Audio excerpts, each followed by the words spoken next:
وَإِنَّ هَٰذِهِ أُمَّتُكُمْ أُمَّةً وَاحِدَةً، اور بلا شبہ یہ تمہاری امت ایک ہی امت ہے. وَأَنَا رَبُّكُمْ فَاتَّقُونِ، اور میں تمہارا رب ہوں لہٰذا تم مجھ ہی سے ڈرو، میرے سے ڈرو. عربی زبان کے اندر امت کا لفظ بڑا جامع لفظ ہے اور کئی معنوں میں مستعمل ہے. امت کا معنی جو ہے وہ معروف معنی ہمارے ہاں امت کا ایک گروہ ہوتا ہے، ٹھیک ہے نا. ہمارے ہاں اس معنی کے اندر اس کا استعمال بہت زیادہ ہے، ٹھیک ہے. جس طرح ہم کہتے ہیں نا کئی امتیں گزر گئیں، حضرت آدم کی امت تھی، حضرت نوح کی امت تھی، حضرت صالح علیہ السلام کی امت تھی، حضرت ہود کی امت تھی، حضرت ابراہیم کی، حضرت موسیٰ عیسیٰ کی یہ امتیں ہیں، ٹھیک ہے. اس معنی میں امت کا لفظ ہمارے ہاں بہت معروف ہے، ٹھیک ہے نا. امت کا معنی دوسرا ایک دورانیہ بھی ہوتا ہے، وقفہ بھی ہوتا ہے. من بعد امت، ایک وقفے کے بعد، یہ بھی قرآن کے اندر موجود ہے، ٹھیک ہے. تیسرا معنی امت کا جو ہے وہ ملت اور دین بھی ہوتا ہے، ٹھیک ہے. دین اور ملت، مذہب، اس معنی میں بھی امت کا لفظ استعمال ہوتا ہے. اور جہاں اس جگہ پر بھی یعنی کہ نا کلام کا جو مضمون ہے وہ اس بات پہ دلالت کرتا ہے کہ یہاں یہ اسی معنی میں استعمال ہو رہا ہے، ٹھیک ہے. دین اور ملت کے معنی میں، بے شک تمہارا یہ دین، ٹھیک ہے نا، جس کے اوپر جس کی طرف تمہیں دعوت دی جا رہی ہے، یہ ایک ہی دین ہے، ٹھیک ہے. وَأَنَا رَبُّكُمْ، میں تمہارا رب، میں تمہارا ایک ہی رب ہوں، اور ایک ہی دین میں حضرت آدم سے لے کر کے محمد الرسول اللہ صلی اللہ علیہ وآلہ وسلم تک تمہاری طرف بھیج رہا ہوں، ٹھیک ہے. کوئی یعنی اس کے اندر پیچیدگی والی اور مشکل والی بات نہیں، ٹھیک ہے. لہذا اس کو فالو کرو، اس پہ عمل کرو، ٹھیک ہے. فَاتَّقُونِ، میرے سے ڈرتے رہو، ٹھیک ہے. اس کو چھوڑ کے نہیں جانا، ٹھیک ہے. تو یہاں یعنی کہ نا امت کا معنی مذہب اور دین ہے، ملت ہے. قرآن مجید کے اندر اللہ تعالیٰ فرماتے ہیں کہ پہلی امتوں کو جب دعوت دی گئی نا تو انہوں نے انکار کر دیا، اس دعوت کو تسلیم نہیں کیا، اور دعوت کو، انبیاء کی دعوت اور بات کو رد کرتے ہوئے، جھٹلاتے ہوئے عام طور پہ اکثر قوموں کی دلیل کیا تھی؟ انا وجدنا آباءنا علی امہ، کہ ہم نے اپنے بڑوں کو اس عقیدے پہ پایا، اس دین پہ پایا، ٹھیک ہے. ہمارے باؤ اجداد تو ایسا کرنے والے تھے، وہ تو بتوں کو پوجنے والے تھے، ان کے آگے جھکنے والے، ان کو خدا اور معبود کا درجہ دینے والے تھے. ہم ان کا دین چھوڑ کے آپ کو کیسے مان؟ وہاں اللہ نے لفظ کیا استعمال کیے؟ انا وجدنا آباءنا علی امت، ہم نے اپنے آباء و اجداد کو ایک امت پہ یعنی ایک خاص دین پہ پایا ہے، اور جس دین پہ ہم نے اپنے بڑوں کو پایا ہے ہم اسی پہ کاربند رہیں گے، آپ کی بات نہیں مانیں گے، ٹھیک ہے. تو قرآن کی وہ آیت اس آیت کی تفسیر کر رہی ہے کہ یہاں امت سے مراد ملت اور دین ہے، ٹھیک ہے. تو دین جو ہے، بنیادی دین کے جو بنیادی اصول ہیں، ٹھیک ہے، حضرت آدم سے لے کر محمد الرسول اللہ صلی اللہ علیہ وآلہ وسلم تک جتنے انبیاء اور رسول آئے ہیں سب میں مشترک رہے، متفق رہے، ٹھیک ہے نا، کسی میں تبدیل نہیں ہوئی، ٹھیک ہے. ہاں ہر زمانے کے لحاظ سے، ہر قوم کے لحاظ سے، وقت کے لحاظ سے، حالات کے لحاظ سے جو فروعی مسائل ہیں، ٹھیک ہے نا، یعنی ضرورت کے جو مسائل ہیں وہ تبدیل ہوتے رہے، ٹھیک ہے نا. چیزوں کی حلت اور حرمت کے اندر تبدیلی آتی رہی ہے. ایک وقت میں ایک چیز کسی اور قوم کے لیے حلال تھی، ہمارے لیے حرام ہو گئی، ہمارے لیے حرام تھی، ان کے لیے حلال تھی، ٹھیک ہے نا. یعنی ایک وقت تھا کہ 2 سگی بہنوں سے نکاح جائز تھا، ٹھیک ہے نا. بعض انبیاء کے عقد کے اندر بھی 2 بہنیں تھیں، جس طرح حضرت یعقوب کے بارے میں معروف ہے کہ ان کے عقد میں 2 بہنیں تھیں، ٹھیک ہے. لیکن قرآن مجید نے آ کر کے پابندی لگا دی، وَأَن تَجْمَعُوا بَيْنَ الْأُخْتَيْنِ، کسی بندے کے نکاح میں ایک وقت میں 2 بہنیں اکٹھی نہیں ہو سکتی، یک کے بعد دیگری ہو سکتی، ٹھیک ہے نا. آدمی کی بیوی فوت ہو گئی ہے تو بعد کے اندر اس سالی سے نکاح کر لیں، یا کسی وجہ سے پہلی بیوی نے طلاق لے لی ہے، ٹھیک ہے، تو بعد میں اگر ایسا صورتحال بنتی اسی کی بہن سے شادی کر، کوئی حرج نہیں. ایک وقت میں 2 بہنیں اکٹھی نہیں ہو سکتی، کسی دور کے اندر جائز تھی، ٹھیک ہے. اسی طرح اور بہت ساری مثالیں ہیں. مال غنیمت ہم سے پہلے تک کسی امت کے لیے حلال نہیں تھا، ٹھیک ہے. وہ جہاد کرتے، جو مال یعنی کہ نہ مخالف قوم سے، دشمن قوم سے اکٹھا ہوتا اس کو ایک میدان میں رکھ دیا جاتا تھا، ٹھیک ہے نا، اور آسمان سے آگ آتی تھی اس کو کھا جاتی، ٹھیک. یہ دلیل تھی کہ یہ سارا کا سارا مال یہاں پہ جمع، اس میں کرپشن نہیں. اگر کرپشن ہوتی تھی تو آگ نہیں آتی تھی. ٹھیک ہے، تو پتہ چل جاتا تھا کہ خیانت ہو گئی ہے، 2 نمبری ہوئی ہے، پھر اس کو اس 2 نمبری کا حل تلاش کیا جاتا تھا تاکہ وہ مالک نعمت اللہ کی بارگاہ میں قبول ہو جائے. بہرحال یہ ایک مشکل تھا نا معاملہ.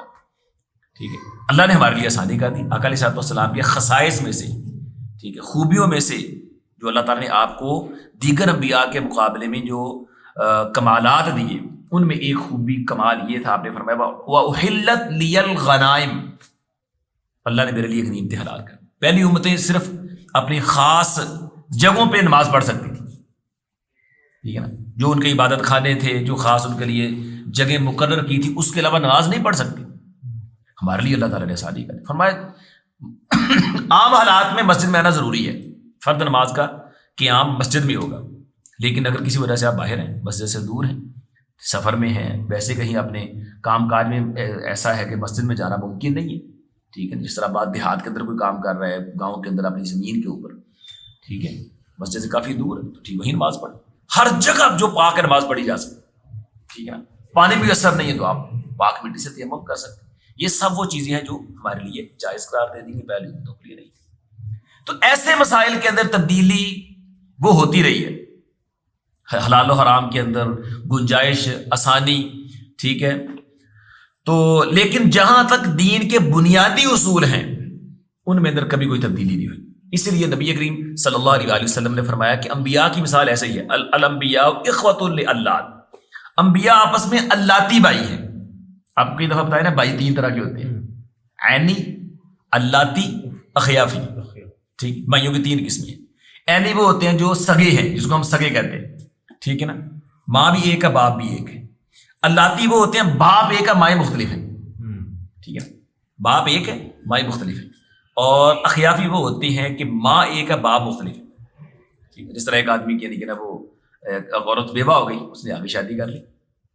ٹھیک ہے، تو اس طرح کر کے یعنی کہ نا بھی کہہ دیجئے کہ ماں ایک ہی ہے، اس کی جو پہلی اولاد ہے اور بعد والی اولاد ہے، دونوں کی ماں تو ایک ہوئی نا. ٹھیک ہے نا، باپ مختلف ہو گئے، ایک جو پہلے والے بچے ہیں دوسرے اور خامد سے ہیں، بعد والے اور خامد سے ہیں. ٹھیک ہے، تو اس طرح کر کے یہ جو آپس میں بھائی بنے گے یہ عربی میں اخیافی کہلاتے ہیں. اگر اوپر جا کے باپ ایک ہے، مائیں مختلف ہیں، یعنی اسی کو آپ بندے کو لے لیں، ایک بندے کی بیوی فوت ہو گئی، اس نے آگے شادی کر لی، جو پہلی بیوی سے اولاد ہے اور بعد والی بیوی کی اولاد ہے، یہ آپس میں ان دونوں کا باپ ایک ہوگا. ٹھیک ہے نا، مائیں مختلف ہوگی، ان کی ماں فوت ہو گئی، ان کی ماں زندہ ہے. ٹھیک ہے نا، تو یہ آپس میں اللاتی بھائی کہلائے. تو عینی جن کی ماں اور باپ ایک ہی ہے. ٹھیک ہے، تو آپ نے فرمایا انبیاء آپس میں اللاتی بھائی ہیں، باپ ایک ہے، دین ایک ہی ہے، اصول ایک ہے. ٹھیک ہے نا، آگے یعنی کہ نا ابھی امہات شتى، مائیں ہماری کہی ہیں.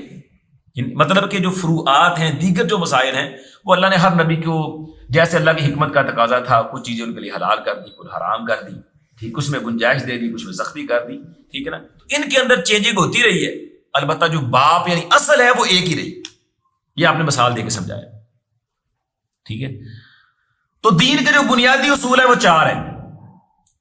نمبر 1 توحید، اللہ کے سوا کوئی عبادت کے لائق نہیں، اکیلا رب ہے جو عبادت اور بندگی کے لائق ہے، کیونکہ پوری کائنات کو اسی نے وجود بخشا ہے، ہر چیز اس کی پیدا کردہ، ہر چیز کا خالق مالک وہ ہے، اس لیے معبود وہ ہے.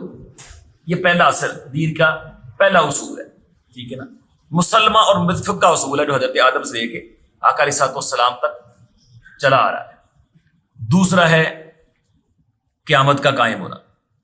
ٹھیک ہے، مرنے کے بعد ہم نے زندہ ہونا ہے. ٹھیک ہے نا، اور ہم نے جو وقت اللہ نے ہم کو مہلت کے طور پہ دیا ہے، 40 50 60 70 سال جتنا بھی، ہمیں اللہ کے پاس جا کر کے اس کا حساب دینا ہے، اور اس کے لیے ہم نے دوبارہ زندہ ہونا ہے، ایک دن آنا ہے. ٹھیک ہے نا، یہ قیامت، یہ اصول، یہ عقیدہ حضرت آدم سے لے کے نبی صلی اللہ علیہ وسلم تک ہر شریعت اور ہر نبی کی تعلیم کا حصہ. تیسرا اصل، ٹھیک ہے، تیسرا اصل یہ ہے کہ حلال کھانا ہے، اکل حلال، حرام نہیں کھانا. ٹھیک ہے نا، اللہ نے جو چیزیں حلال کر دی ہیں انہیں پہ اکتفا کرنا، جو حرام کر دی ان کے قریب نہیں جانا. ٹھیک ہے نا، ناجائز اور غلط طریقے سے کمائی کر کے پیٹ نہیں بھرنا. ٹھیک ہے نا، حلال کھانا یہ تیسرا اصول ہے. ٹھیک ہے نا، جو سارے انبیاء میں متفق رہا. حرام خوری کی کسی نبی کی امت کو کبھی اجازت نہیں ملی. ٹھیک ہے نا، اور اس پہ سخت وعید ہے. اللہ تعالیٰ نے قرآن مجید کے اندر بنی اسرائیل کے انبیاء کو سخت ڈانٹ پلائی ہے کہ یہ ظالم ایسے تھے کہ ان کے سامنے لوگ یعنی کہ حرام کھاتے تھے، یہ روکتے نہیں تھے. لولا ینہاہم الربانیون والاحبار عن اکلہم السحت. ٹھیک ہے، ان کے علماء نے، ان کے درویشوں نے، مولویوں نے ان کو حرام کھانے سے کیوں نہیں روکا؟ وہ خود حرام میں شریک ہو گئے. ٹھیک ہے، تو حرام سے اجتناب، حلال کھانا، یہ دین کا تیسرا اصول، ٹھیک، جو سب انبیاء کی شریعتوں میں اور تعلیمات میں متفقہ چلا آ رہا ہے. اور چوتھا اثر ہے عمل صالح. ٹھیک ہے نا، کہ اللہ کی طرف سے جو تعلیمات آئی ہیں اس کے مطابق خالصتاً اللہ کو خوش کرنے کے لیے نیک عمل کرنا. ٹھیک ہے نا، یہ چار اصول ہیں جو تمام انبیاء کی تعلیمات اور شریعتوں میں متفقہ چلے آ رہے ہیں، اسی کو امت کہا گیا ہے. ٹھیک ہے، لیکن لوگ، اللہ فرماتے ہیں فَتَقَطَّعُوا أَمْرَهُمْ بَيْنَهُمْ زُبُرًا. ٹھیک ہے، بس وہ ٹکڑے ٹکڑے ہو، انہوں نے ٹکڑے ٹکڑے کر دیا اپنے معاملے کو بینہم آپس میں. زبرن، گروہ گروہ بن، ٹھیک ہے، یعنی وہ آپس میں اس معاملے کو ٹکڑے ٹکڑے کر کے انہوں نے گروہ بندی اختیار کر، فرقے بنا لیے، پارٹیاں بنا لی، جتھے بنا لی. ٹھیک ہے، اور پھر اس کے بعد کل حزب بما لدیہم فرحون. ہر جماعت، ہر پارٹی، ہر گروہ جو اس کے پاس ہے اس پہ خوش. اسی آختے ہیں ہم، ہمارے سوا باقی سب باطل ہیں، جہنمی ہیں. ٹھیک ہے، ان کو جینے کا کوئی حق نہیں ہے. یہ اختلاف کیوں پیدا ہوا؟ جب دین کے چار بنیادی اصولوں میں آپ نے اختلاف کیا. مثال کے طور پہ توحید کو لے لیجیے. پہلا اصل کیا ہے؟ پہلا اصول توحید ہے. اب لوگوں کے اندر توحید کے اندر کتنی تبدیلیاں کر دی. ایک اللہ کو ماننے کی بجائے اللہ کے یہ حقوق، اللہ کی اختیارات، تصرفات اللہ کے بندوں کو دے دی.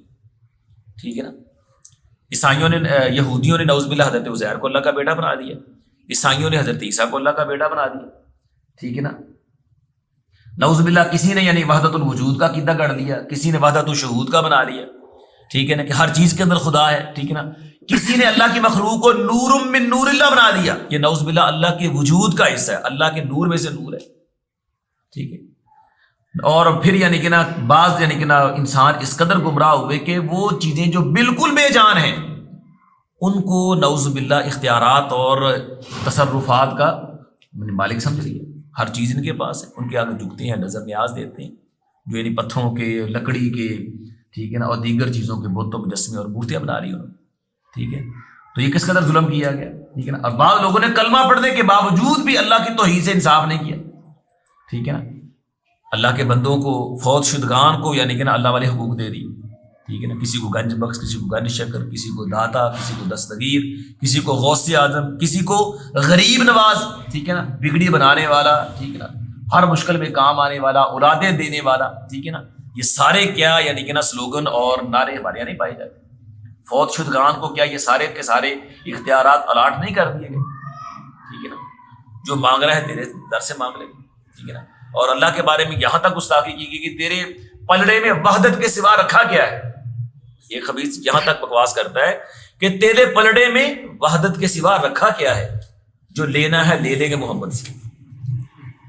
اس سے بڑی اللہ کی گستاخی کیا ہو، جس کے بارے میں اللہ کا قرآن کہتا ہے کہ تکاد السماوات یتفطرن.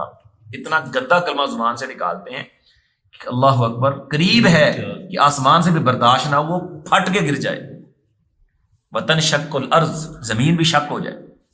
وتخر الجبال ہدا، اور پہاڑ ریزہ ریزہ ہو کے ڈہ جائیں. استغفر اللہ. ٹھیک ہے، مطلب یہ کہ اللہ کی توحید کے ساتھ اس قدر یعنی کہ نا ناروا سلوک اختیار رکھا گیا تقریباً سب لوگوں ہیں. اس کے بعد آپ قیامت کو لے لیں. دوسرا اصول کیا تھا کہ مرنے کے بعد ہم نے زندہ ہونا ہے. اب دنیا میں کئی طرح کے لوگ آئے. کچھ تو وہ تھے جنہوں نے سرے سے قیامت کا انکار ہی کر دیا، جس طرح مکہ کے لوگ جن کو آقا علیہ الصلوۃ والسلام نے اللہ تعالیٰ کی توحید کا پیغام دیا، اپنی رسالت اور نبوت کی دعوت کو تسلیم کرنے کی دعوت دی. وہ کیا کہتے تھے؟ مرنے کے بعد زندہ ہونا ہے. اِذَا مِتْنَا وَكُنَّا تُرَابًا وَعِظَامًا أَإِنَّا لَمَبْعُوثُونَ. یہ نبی عجیب باتیں کرتے، بھائی مر جائیں گے، ہڈیاں بن جائیں گے، گوشت تمہارا ہڈیوں سے اتر جائے گا، مٹی میں مکس ہو جائے گا. ٹھیک ہے، اور پھر کہتا أَإِنَّا لَمَبْعُوثُونَ، ہم دوبارہ اٹھائے جائیں گے. ہئی ہاتھ ہے، ابھی پیچھے پڑھ کے ہئی ہاتھ، ہئی ہاتھ، بولو جو. ٹھیک، بھول جائیں لما توعدون، یہ بہت دور ہے جس کی یہ باتیں کرتے، عقل ہی نہیں مانتی، ٹھیک ہے نا. یعنی اس طرح کی باتیں کر کے نعوذ باللہ انبیاء کی تکذیب کرتے تھے. عقیدہ آخرت کیسے یعنی کہ نا مرنے کے بعد دوبارہ زندہ ہو جائے. یعنی کچھ قومیں وہ جنہوں نے سرے سے انکار کر دی، اور کچھ وہ تھے جنہوں نے مانا ضرور عقیدہ آخرت لیکن اس کے تقاضے پورے نہیں کی، ٹھیک ہے نا، اس کی آداب اور تقاضوں کے اندر بگاڑ پیدا کر دی. یعنی گویا ایسے مانا جیسے نہیں ماننا. مثال کے طور پہ انہوں نے کیا کیا، انہوں نے عقیدہ آخرت کو ماننے کے باوجود یعنی کہ نا بعض لوگوں نے یہ کہا جی مرنے کے بعد زندہ ہونا لیکن ہمیں کوئی نہیں پوچھے گا. کیوں؟ انبیاء کی اولاد ہیں، سید ہیں، سادات ہیں، ٹھیک ہے، ولیوں کی اولاد ہیں، بزرگوں کی اولاد ہیں. جو یہودی بھی کہتے تھے کہ نحن ابناء اللہ و احباؤ، نعوذ باللہ ہم اللہ کے بیٹے ہیں، اللہ کے پیارے ہیں، ٹھیک ہے، ہمیں نہیں آگ چھوئے گی، ہم نہیں جہنم میں جائیں گے، ٹھیک ہے نا، ہم بخشے بخشائے، ٹھیک ہے نا. تو اللہ نے وہاں بھی ان کو ڈانٹ پلائی، قل فلم یعذبکم بذنوبکم. بھائی اگر تمہارا یہ دعویٰ ٹھیک ہے، تم اللہ کے چہیتے اور لاڈلے ہوئے، تمہیں تھپڑ کیوں پڑتے ہیں؟ دنیا میں ذلیل کیوں ہوتے ہو؟ ٹھیک ہے نا. کوئی بادشاہ کر کے تمہیں تہس نہس کیوں کر دیتا ہے؟ اللہ تمہیں عذاب کیوں دیتا ہے پھر؟ ٹھیک ہے. تو بعض نے ایسے عقیدہ یعنی کہ نا آخرت کو اس کے اندر یہ دراریں نکالی، اور کچھ نے جبری شفاعت کا عقیدہ نکال لیا کہ اللہ بعض لوگوں کی بات ماننے پہ مجبور ہے. ٹھیک ہے. مثال کے طور پہ ہمارے بزرگوں کا جو بڑا ٹیکا ہے، اگر ہم نے ان کی بیعت کر لی، ان کی جماعت میں نقش بندی، سور وردی، قادری، چشتی، کوئی کسی ایک سلسلے کو ہم نے پکڑ لیا، ہماری جات پکی. آج آپ دیکھ رہے ہیں تقریباً ہر دوسرا سلسلہ اس طرح کا دعویٰ کرے گا کہ حضرت پیر صاحب ہمارا جو سلسلہ ہے یہ تو انبیاء سے چلا آ رہا ہے، ٹھیک ہے نا. لہذا جو پیر صاحب کی حلقہ بیعت میں شامل ہو گیا، پیر صاحب اس کو ہاتھ سے پکڑ کے جنت میں لے جائیں گے. حتیٰ کہ آپ صوفیوں کی کتابیں پڑھیں، اللہ تعالیٰ شرم آتی ہے، اللہ جانتا ہے کہ نعوذ باللہ انبیاء اور ولیوں کو، ان بزرگوں کو ایسے پینٹ کیا ہے جس طرح نعوذ باللہ اللہ بھی ان کے سامنے کچھ بھی نہیں ہے. یعنی اللہ تعالیٰ نعوذ باللہ ان کے سامنے بے بس ہے، اور اتنی ان کی شان میں مبالغہ بیزی ہے کہ بعض اوقات نبی صلی اللہ علیہ وسلم کی شان ان کے مقابلے میں کم لگتی ہے. ابو الحسن خرقانی نام کے ایک پیر صاحب گزرے، ان کے بارے میں اس نے کہا کہ میرا جھنڈا قیامت کا دن اللہ کے نبی سے بھی بڑا ہوگا. یہ ان کی کتاب یعنی کہ نا تذکرہ ہے، تذکرۃ الاولیاء دربار کے پاس سے چلتی، اس کے اندر بھی موجود، ٹھیک ہے. حالانکہ نبی سے فرمایا کہ بیدی لواء الحمد، قیامت کے دن صرف اللہ کی حمد کا ایک جھنڈا ہوگا جو میرے ہاتھ میں ہوگا. حضرت آدم سے لے کے حضرت عیسیٰ تک سارے انبیاء میرے جھنڈے کے نیچے ہوں گے. حتیٰ کہ اس کے بارے میں آپ کو خرافات سناتا جاؤں تو شاید یعنی کہ نا بھی آدھا گھنٹہ اور لگ جائے کہ جتنی خرافات انہوں نے اپنی کتابوں کے اندر ان پیروں کی، ان اولیاء کی شان میں مبالغہ میزی کرتے ہوئے کر دی ہے. ٹھیک ہے. کہتے ہیں کہ وہ اللہ تعالیٰ یعنی کہ نا بھی مجھ کو یعنی کہ نا اسپیشل طور پہ بلائیں گے اور کہیں گے ابو الحسن تو نے یعنی کہ نا بھی دنیا میں ہماری بڑی عبادت کی، لہذا مانگ جو تو مانگتا ہے، اللہ اپنے سامنے میری جگہ خالی کرا دے. تو کہیں گے میں اللہ تعالیٰ میں تیرے سے مانگتا ہوں کہ جتنے لوگ میرے مرید ہیں سب کو بخش دے، اور جو میرے مرنے کے بعد میرے دربار پہ آتے رہے نا میری قبر پہ، ان کو بھی بخش دے. وہ صرف اس لیے بخشے گئے کہ میری قبر پہ آئے تھے. تو اللہ فرمائے کہ چونکہ دنیا میں تو نے ہمیں راضی کیا، ہماری بڑی عبادت کی، جا ہم نے بخش سب کو معاف کر دیا. کہتے ہیں پھر یعنی کہ اللہ تعالیٰ وہ سام قسم مجھے بلائیں گے، اللہ کے نبی بھی آ جائیں گے. تو اللہ کے نبی کہیں کہ سارے دنیا کے جو بہترین لوگ ہیں نا، انبیاء، اولیاء، صحابہ، جو وہ سارے اللہ تعالیٰ کے سامنے جمع ہوں گے. تو اللہ سب کو مخاطب کر کے کہیں گے، اپنے نبی کو مخاطب کر کے کہیں گے کہ اے محمد صلی اللہ علیہ وسلم، یہ باقی تمہارے مہمان ہے، ابو الحسن میرا مہمان ہے. کیا نعوذ باللہ یعنی کہ نا اب دیکھیں ذرا سا بندہ کامن سینس سے کام لے کہ یعنی کہ حضرت ابوبکر و عمر، ٹھیک ہے نا، حضرت ابوبکر وہ شخصیت جن کے احسانات کا بدلہ اللہ کے نبی نہیں دے سکتے. کیا ابو الحسن کی نیکیاں اس سے بھی بڑھ گئی تھیں؟ اس سے بھی زیادہ نیک ہو گیا. یہ ایسا یعنی کہ نا بد عقیدہ ہے. جب یہاں پہ آ کر کے پھر کہتے ہیں، اگر آپ تھوڑا سوال کر دیں گے نا، یار کو خدا کا خوف کریں، یار کو تھوڑا سوچ لیں، وہ جو اللہ کے نبی کی صحبت میں رہے، جن کے احسانات پورے کرنے سے کائنات کا تاجدار بھی عاجز آ گیا، کیا یہ اس سے بھی زیادہ آگے نکل گیا؟ اگر آپ سوال کر دیں گے تو آپ پہ یعنی کہ نا وہ گستاخ ہونے کا فتویٰ جڑ دیں گے. وہ آپ یہ تینوں سمجھ نہیں ہونی، ٹھیک ہے نا، تسی ہوں گستاخ جی. یا یہ نہیں تو دوسرا جملہ کیا ہوگا، معرفت کی عبادت تمہیں نہیں سمجھ آئے. عجیب معرفت ہے، لعنت ایسی معرفت پہ یعنی کہ نا جو یعنی کہ انبیاء اور اولیاء جو حقیقی اولیاء ان کی گستاخی تک لے جائے. ٹھیک ہے نا. اگر ایسی معرفت کے انکار سے ہم گستاخ ہوتے ہیں تو اللہ کی قسم ہمیں گستاخ ہونا مبارک ہے. ٹھیک ہے نا. اور اب پھر اسی کتاب کے اندر حتیٰ کہ یعنی کہ نا ابھی میرے ذہن سے نام نکل گیا ہے، کراچی سے کتاب چھپی، اس کے اندر ایک دیوبندی عالم کی بھی نظر ثانی ہے. اس کے اندر یہاں تک واضح لفظوں میں لکھا ہے کہ قیامت کے دن جو مقام محمود ہے اس پہ پیر عبد القادر جیلانی فائز ہو. حالانکہ نبی صلی اللہ علیہ وسلم واضح طور پہ کیا کہتے ہیں کہ بھی اذان جب سن لو اس کے بعد یہ دعا پڑھا کرو، اللہم رب هذه الدعوۃ التامۃ والصلاۃ القائمۃ. جو یہ پڑھے گا قیامت کے دن میری شفاعت کا مستحق بن جائے گا، حلت لہ شفاعتی یوم القیامہ. اور آپ نے فرمایا کہ جب یہ دعا پڑھتے ہو اس دعا کے اندر کیا آتا ہے، آتی محمد الوسیلۃ والفضیلہ، اللہ محمد صلی اللہ علیہ وسلم کو وسیلہ دے دے اور فضیلت عطا فرما. یہ وسیلہ وہ وسیلہ نہیں جو فلاں کے صدقے معاف کر دو، وہ وسیلہ نہیں. آپ نے فرمایا یہ وسیلہ یہ ایک خاص مقام ہے جو اللہ کے تمام بندوں میں سے صرف ایک بندے کو اللہ عطا کرے گا، اور مجھے امید ہے وہ بندہ میں ہوں. اس سے مراد مقام محمود. تو یہاں انہوں نے آ کر پیر عبد القادر جیلانی کو کھڑا کر دیا. تو مطلب یہ کہ عقیدہ آخرت مانا ضرور، لیکن اس میں جبری شفاعت کا یعنی بزرگوں کی بڑائی کا عقیدہ کھڑا کر کے اس کا انکار کر. ٹھیک ہے نا. عیسائیوں نے بدبختوں نے بھی اس کے اندر بگاڑ پیدا کر دی. انہوں نے ویسے حضرت عیسیٰ کو سولی چڑھا کر کے کہہ دیا کہ حضرت عیسیٰ ساری عیسائیت کے گناہوں کا کفارہ بن کے سولی پہ چڑھ گئے تھے. اب کسی عیسائی پہ کوئی گناہ نہیں، جو بدکاری کرے، سود کھائے، حرام کھائے، قتل کرے، جو مرضی کرے، سارے بخشے ہوئے. حتیٰ کہ بعض پادری جو ہیں وہ باقاعدہ طور پہ لوگوں کو بخشش کے سرٹیفکیٹ بھی دیتے رہے. ٹھیک ہے نا. جس طرح ہمارے یہاں بعض جاہل مولوی بھی ہیں، وہ عیسائیوں والے کام ہی ہیں. ٹھیک، ساڑھے نار جو ساڑھے ہلکا کسی بیعت شامل ہو جاؤ تو بخشے بخشائے. ٹھیک ہے نا. تو اس طرح عیسائی باقاعدہ پرمٹ جاری کرتے رہے لوگوں کے یعنی کہ نا بخشے ہوئے ہونے کا، بڑے پیسے کمائے انہوں نے. ٹھیک ہے. تو مسلمان بھی ان سے پیچھے نہیں رہے. ان کا اچھا تو اسی پیسے کما سکتے، کسی نہیں کما سکتے. وہ دلائل دیکھنا کہ ویس کرنی جو ان سے آپ صلی اللہ علیہ وسلم نے کہا تھا کہ میری مدد لیے دعا کرنا، جب یہ بات کرا تو وہ اس کا بھی ہے. تو پھر اسی طرح اور دیکھیں ہم مسلمان بلکہ ایک ہاتھ اور آگے بن گئے. ٹھیک ہے نا. وہ اتنا سا ایک یعنی کہ سوراخ سا بنا دیا، ایک کیا دی بشتی دروازہ ہے. دنیا کا پہلا یعنی کہ نا وہ پہلا جنتی دروازہ دیکھا جتنے چپیڑا نے ڈنڈے پہ دے جنت میں جا کر کے سارا اللہ کے نبی نے فرمایا کہ جس بندے کو ساری دنیا میں کبھی سکون نہیں ملا نا، ٹینشن پریشانیوں میں گزری، اللہ جنت کا وزٹ ہی کرائیں گے، ایسے کروائیں گے بس اس کو ابھی دیکھے گا نا ساری تھکاوٹیں اتر جائیں گی. ٹھیک ہے نا. تر و تازہ ہو جائے گا اور قسم کھا کے کہے گا اللہ کی قسم مجھے پوری زندگی کبھی کوئی دکھ آیا ہی نہیں. یہ اصل جنت ہے. اور دنیا کی جنت کیا ہے، پچھو یعنی کہ نا اتنے پیاری لاکھ ہی ڈنڈا. ٹھیک ہے نا. اگے جا کے ہائی اللہ ہو رہی ہے. ٹھیک ہے نا. یہ جنت ہے.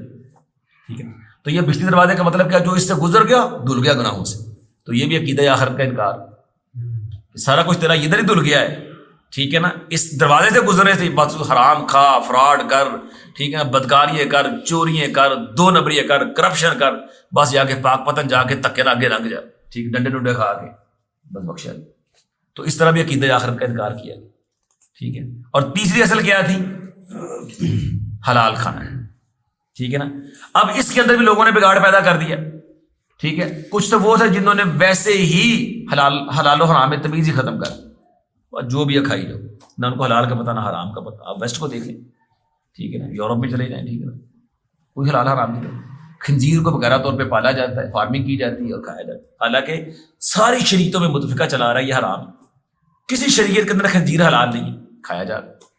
ٹھیک ہے. اور بے شک شراب ہے، اللہ نے کبھی حلال نہیں کی کسی امت کے لیے، پی جا رہی. ٹھیک ہے نا. اللہ اکبر. اور یعنی کہ نا کئی چیزیں ایسی ہیں. ٹھیک ہے نا. تو یہ یعنی کہ نا بھی کئی قومیں ایسی ہیں کہ انہوں نے حلال و حرام کو ویسے ترک کر دیا، اور کچھ ایسے بنے کہ انہوں نے صوفیت کے نام پہ، تصوف کے نام پہ حلال چیزوں کو حرام کر لیا. ہم حلال جنگلوں میں چلے گئے، چلا کاٹ رہے ہیں، گوشت نہیں کھانا، دودھ نہیں پینا، طاقت آ جائے گی، طاقت آ گئی تو نفس آپ کو شیطان کی طرف لے جائے گا. انہوں نے حلال چیزیں اپنے پر حرام کر لی. اور کچھ نے یہ اختیار بھی اپنے بڑوں کو سونپ دیا، پیر صاحب جیویں کہنے کہ وہی کرنا. ٹھیک ہے نا. حلال و حرام کا امتیاز پیر صاحب کو دے دیا. جس طرح حضرت عدی بن حاتم رضی اللہ عنہ مسلمان ہوئے نا، تو کہتے کہ میں اللہ کے نبی کے پاس آپ یہ آیت پڑھ رہے تھے، اتخذوا احبارهم ورهبانهم اربابا من دون اللہ، کہ ان لوگوں نے اپنے علماء کو، درویشوں کو اللہ کی بجائے رب بنا لیا. تو کہتے میں بول پڑا اللہ کا رسول، یہ تو غلط ہے. ہم نے تو اپنے علماء اور درویشوں کو رب کا درجہ نہیں دیا. اللہ کے نبی نے پوچھا اچھا مجھے یہ بتاؤ کیا تمہارے علماء اور درویش جب تمہیں کہتے ہیں یہ چیز حلال ہے اس کو حلال نہیں مانتے تھے، جب کہتے یہ حرام ہے اس کو حرام نہیں مانتے تھے؟ یعنی اللہ کا حکم چھوڑ کر کے مولویوں کی باتوں کو مان کر کے تم حلال و حرام کو تسلیم نہیں کرتے؟ کہا اللہ تو یہ تو ہے، تمہیں اور رب بنانا کس کو ہوتا ہے؟ حلال و حرام کا اختیار تو نبی کو حاصل نہیں، اللہ کے نبی نے صرف اتنی بات کہی کہ آج کے بعد شاید نہیں کھاؤں گا، اللہ نے فوراً قرآن نازل کر دیا یا ایھا النبی لما تحرم ما احل اللہ، اے نبی آپ کیوں اس چیز کو حرام کرتے ہیں جس کو اللہ نے حلال کیا؟ ٹھیک ہے، تو بعض لوگوں نے حلال و حرام کا امتیاز نعوذ باللہ لوگوں کو سونپ دیا ہے، ٹھیک ہے، کافروں نے بھی مسلمانوں نے بھی، ٹھیک ہے، پیر صاحب نے ایسے کہا جی مرشد نے یہ کہا یہ چیز میں نے نہیں کھانی، مرشد نے کہا جس گھر میں یعنی کہ نا بعض خواتین اس گھر میں نہیں جائیں گی جس گھر کے اندر یعنی کہ نا بچہ پیدا ہوا سودک والا ہے، ٹھیک ہے جی، ہمیں منع کیا ہوا ہے بیلنس کے حلال ہونے کا بھی وہ کہتے ہیں یہ ہاں کہاں سے اسلام میں تو ہے حدیث سے دکھاؤ، حدیث سے دکھاؤ، یہ تو مطلب کہ بہت ساری چیزیں ایسی یعنی کہ نا وہ حلال و حرام کے اندر بھی یعنی کہ نا اللہ کے حکام کو چھوڑ کر کے لوگوں کے حکام کو لے جائیں، ٹھیک ہے نا، اسی وجہ سے فرقے بن گئے۔ اور چوتھی چیز تھی عمل صالح۔ عمل صالح کیا تھا کہ اللہ کا حکم مان کر کے اللہ کو راضی کرنے کے لیے وقت کے نبی کی تعلیمات کے مطابق صحیح کام کرنا، ٹھیک ہے نا۔ لیکن اب کیا کیا لوگوں نے؟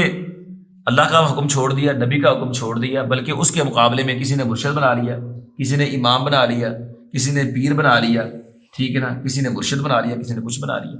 اب اللہ اس کے رسول کے حکم کی پرواہ نہیں، پیر کے حکم کی پرواہ ہے۔ پیر صاحب نے جو کہا اس کو ماننا ہے، امام صاحب نے جو کہا اس کو ماننا ہے، اور ہر بندے کی کوشش کیا ہوتی ہے کہ میرا پیر، میرا امام، میرا مرشد، ٹھیک ہے نا، میرا بڑا جو ہے وہ اونچا چلا جائے۔ اللہ اس کے رسول کی بات کی پرواہ نہیں ہوگی، لیکن پیر کی بات مر جائیں گے، پیر کی بات کو آگے نہیں آنے دیں۔ مجھے کیسا کل ہی بات کی تھی مثال کے طور پہ، وہ ناصر بدری صاحب کو پھینٹی کیوں لگ گئی؟ پیر صاحب پہ عرف پا گیا تھا۔ اللہ اس کے رسول کے احکام یعنی کہ نا ان کی نافرمانی ہوتی رہے گی، ٹھیک ہے، کوئی پرواہ نہیں، لیکن چونکہ ہمارے پیر صاحب کی توہین ہو گئی، پیر صاحب کے بارے میں یہ بات کہہ دی کہ لہذا پکڑو۔ تو مطلب ہے کہ عمل صالح ختم ہو گیا، اس کے مقابلے میں لوگوں کی باتیں، پیروں کی باتیں، فقیروں کی باتیں، مرشدوں کی باتیں، اماموں کی باتیں حرف آخر ہو۔ آپ ایک خاص طبقے کو لے لیں، واضح طور پہ کہتے ہیں، ٹھیک ہے، کہ ہم فلاں کے مقلد ہیں، ٹھیک ہے نا۔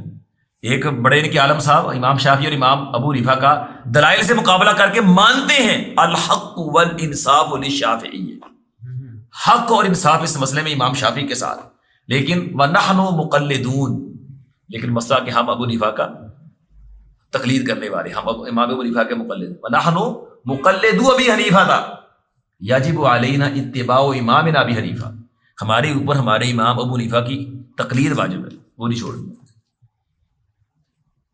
بڑا غرق ہوگا میرے سارے۔